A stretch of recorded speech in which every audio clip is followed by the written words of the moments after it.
오늘을 사랑하는 묵상 시간입니다. 오늘 본문 말씀이 이사야서 40장 3절과 4절입니다.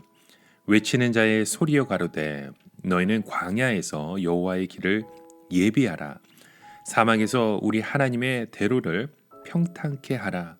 골짜기마다 도두어지며 산마다 작은 산마다 낮아지며 고르지 않은 곳이 평탄케 되며 험한 곳이 평지가 될 것이요. 자, 오늘 본문 말씀 속에 보면 하나님께서 바벨론에 포로된 백성들이 돌아오게 되는 그 말씀을 주십니다. 어떻게 그들이 돌아오게 됩니까? 각자 알아서 돌아오라고 말씀하지 않았죠. 하나님께서는 이스라엘의 왕으로 친히 그 포로된 곳을 군사로 이끌고 찾아가십니다. 그래서 한 사람도 빼놓지 않고 모두 다 건져서 당당하게 돌아오게 하신다는 거예요. 오늘 본문 속에 외치는 자의 소리라라고 하는 것은 길을 여는 사람을 말합니다. 옛날에는 왕이나 왕족이 행차를 하면 그 앞에서 소리를 치면서 길을 여는 종이 있었습니다.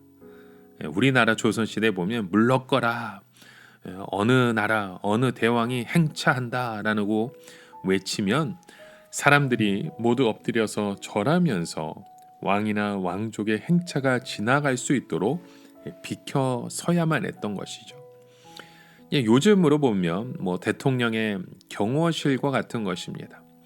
경호실에서 대통령이 어느 곳으로 나간다고 하면 미리 그 길을 확인해 놓고 만날 사람들을 다 준비해 놓잖아요.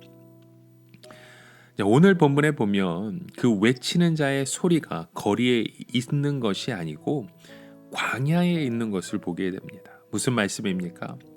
이 왕의 행차가 간단한 행차가 아니라 대군을 이끌고 오는 것이죠. 거의 전쟁에 가까울 정도로 많은 대군을 거느리고 오기 때문에 길을 여는 자는 단순히 소리만 질러서는 될 일이 아니고 그 길을 다시 닦아야만 했습니다. 산은 깎아서 평지가 되게 하고 골짜기는 메워서 대로를 만드는 것이요. 이것이 무슨 뜻입니까? 이스라엘 왕이 이번에는 무슨 일이 있어도 자기 백성들을 다 구원하여 데리고 간다는 뜻이죠. 산이 있다고 해서 돌아가는 것이 아니에요. 골짜기가 있다고 해서 포기하지 않습니다. 길이 없으면 만들어서라도 반드시 다 데리고 갈 것이며 협상이 되지 않으면 전쟁을 해서라도 다 데리고 가겠다는 뜻입니다. 그러면 언제 이런 일이 일어나게 됩니까? 우선 1차적으로 유다 백성들이 바벨론의 포로가 되고 70년 만에 고레스라는 사람이 파사국의 왕이 되는 시대였죠. 그는 하나님을 모르지만 하나님께서 고레스를 잘 아십니다.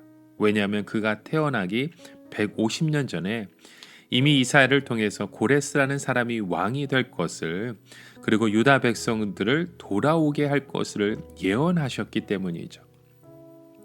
근데 문제는 고레스가 하나님이 보내신 메시아가 아니라는 사실입니다. 그는 다윗의 자손도 아니고 하나님을 믿는 사람도 아니었죠. 단지 하나님께서 이런 이방 왕도 사용하셔서 하나님의 택한 백성들을 돕는다는 것을 보여주실 뿐입니다. 그리고 유다 백성들이 바벨론에 돌아올 때에는 모세가 이스라엘 백성들을 이끌어 올 때처럼 대규모도 아니었습니다. 그리고 왕도 오시지도 않았잖아요. 오히려 신약 성경에서 침례 요한이 자기가 광야에서 외치는 자의 소리라고 말하고 있었죠. 도대체 어떻게 된 것입니까? 우리가 알아야 할 것은 고레스 왕 때 이스라엘 백성들이 돌아온 것은 완전한 하나님의 용서가 아니었다는 겁니다. 이것은 일종의 가석방 같은 것이죠. 앞으로 엄청난 구원이 이루어진다는 표시로 미리 일부를 예루살렘에 돌아오게 하신 것입니다. 실제로 하나님께서 이스라엘의 왕으로 자기 백성을 찾아가신 것은 신약 때에 이루어졌습니다. 예수 그리스도께서 바로 이 세상에 오신 것이잖아요. 여러분, 오늘날 우리의 삶 가운데 그 예수님께서 그 광야에 외치는 자의 그 길을 이미 닦아 놓으셨습니다. 이것은 왕이 오시는 길이기도 하지만 포로된 자들을 데리고 가는 길이기도 합니다. 다시 말해서 이 포로 협상을 하는데 아예 그들이 타고 갈 비행기를 갖다 놓고 협상을 하는 것과 마찬가지입니다. 이것은 어떤 일이 있어도 그들을 다 데리고 가겠다는 강한 의지를, 강한 뜻을 표출하는 것이죠. 오늘 우리가 복음을 듣기까지 주위에 얼마나 많은 사람들을 외치는 소리가 있었는지 모릅니다. 사실 알고 보면 복음이 우리에게 오기까지 길이 없었습니다. 언어도 다르고 문화도 다릅니다. 그런데 우리에게 복음을 전하는 자가 찾아왔었잖아요. 전도자가 오고 그 성경이 번역되어서 우리에게 들려지기 시작한 것입니다. 아직도 많은 사람들이 하나님을 만나기에는 많은 산과 골짜기를 앞에 두고 있습니다. 너무 오랫동안 그렇게 미신에 빠져 있고 이방 종교에 빠져 있었기 때문에 하나님에 대해 오해도 많고 모르는 것도 많을 것입니다. 그래서 원래 이 세상에서는 하나님을 믿지 않는 것이 정상인 것입니다. 마귀가 사람들이 하나님을 믿지 못하도록 만들어 놓았기 때문이죠. 그런데 하나님께서는 없던 길을 만드셔서 이렇게 많은 하나님의 백성들을 이끌고 인도하며 주님을 바라보게 하셨다는 겁니다. 우리는 앞으로도 이 길을 계속 닦아가야 합니다.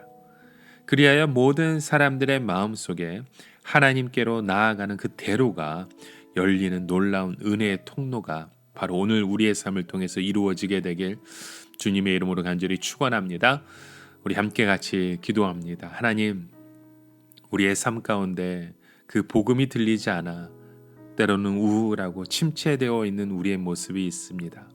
하지만 하나님, 우리에게 끈질기게 찾아오셔서 그 복음의 길을 닦아 놓으셨사오니 이제는 예수 그리스도를 믿고 그 구원의 대로를 걸어갈 수 있는 참된 믿음의 자녀로 준비된 일꾼으로 하나님 우리를 인도하시고 이끌어 주시옵소서.